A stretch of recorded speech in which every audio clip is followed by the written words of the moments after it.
In today's video, I'm going to teach you how to use VLOOKUP formula in Microsoft Excel. We're going to build a simple lookup setup that helps you return employee information based on an employee ID.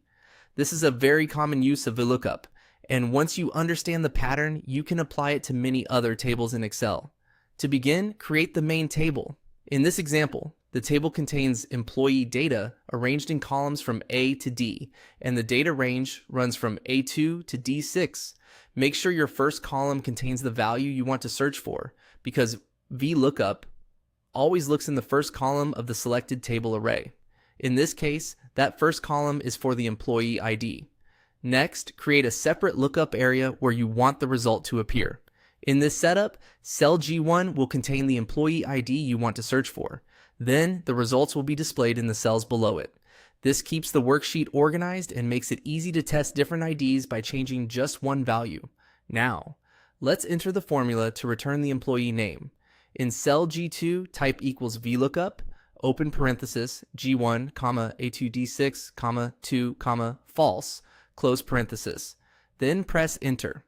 This tells Excel to look for the value in G1 inside the first column of the range A2 to D6 and return the matching value from the second column.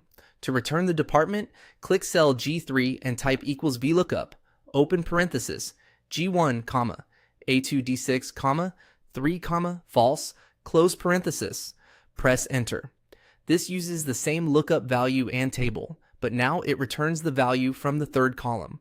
For the salary, go to cell G4 and type equals VLOOKUP, open parenthesis, G1, A2D6, 4, false, close parenthesis. Then press enter.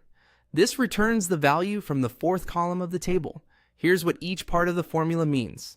G1 is the lookup value, which is the employee ID you're searching for.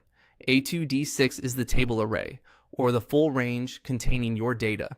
The number 2, 3, or 4 tells Excel which column to return the result from. And false means Excel should find an exact match only, which is usually the best choice for IDs and codes. And that's it. Once your formulas are in place, you can type a different employee ID into G1 and Excel will automatically return the matching name, department, and salary.